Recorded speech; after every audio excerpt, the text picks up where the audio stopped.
The last section of this bill, Part DD, I have a couple questions. Is this provision included in reaction to the Supreme Court decision in the Janus case from last year? Yeah, please. Yeah. Yes. Yes. And the Janus decision said basically if someone who's not a member of a union is forced to pay dues to that union, her First Amendment speech rights are being violated if the union uses that money for political speech. Is that a fair reading of the Janus decision? Yes. And do you agree that whether we like a decision of the Supreme Court or any court, but especially the Supreme Court, we're bound by it? It's the law of the land? Yes. So this bill says basically because the powers that be in New York State don't like the Supreme Court decision, a non-union employee seeking to vindicate her First Amendment rights by bringing a lawsuit against the state or the municipality that she works for taking dues that the Supreme Court said violated her First Amendment rights, we're saying she doesn't have standing. In other words, she can't bring that suit in a court in New York State. Is that the correct reading of this provision?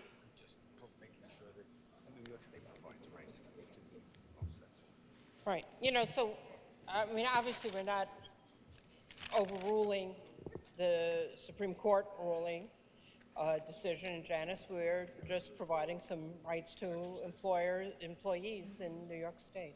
How are we providing rights to either employers or employees with this provision? How is it she doesn't have standing? It's her money.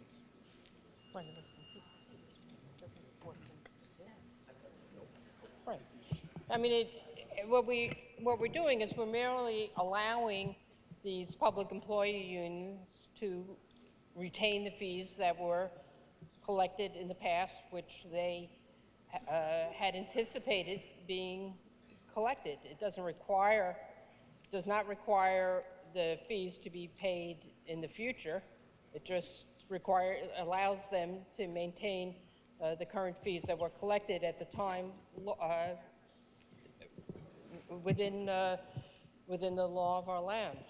I agree that we are allowing the unions to keep those dues that came in prior to the date outlined in the bill. But aren't we doing one other thing?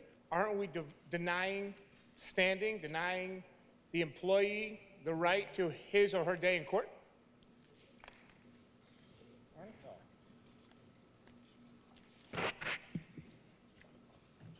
No, I don't believe so. At the time they paid the dues, I don't believe there wasn't an expectation they'd be able to bring an action to recover their dues. But isn't that for the court to decide if a petitioner has standing?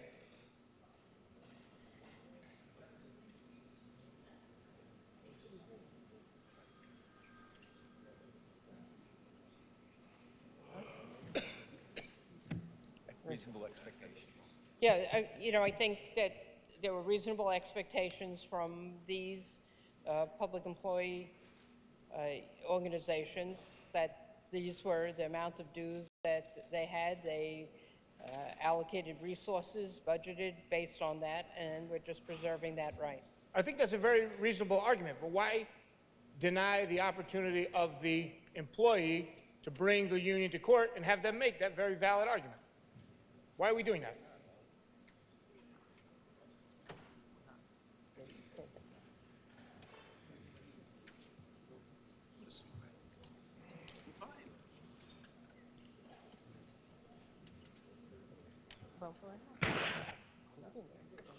No, I don't believe that we're precluding someone from bringing an action.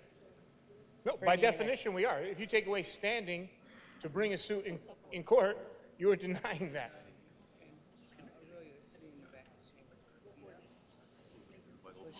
I don't believe we're changing anything in standing. I think I have a different reading than you do. You have a different reading? And current or former public employees shall not have standing to pursue these claims or actions. What is your reading of that? Shall Here, employees shall not have standing.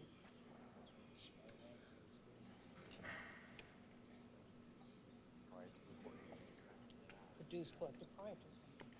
Right, it's just for the dues collected prior to the court case, so they can't go backwards, but going forward, from. Is that for us to decide, or is that for a court to decide? I don't know what's right or wrong here. That's for courts to decide how to interpret that, how to interpret the Supreme Court decision.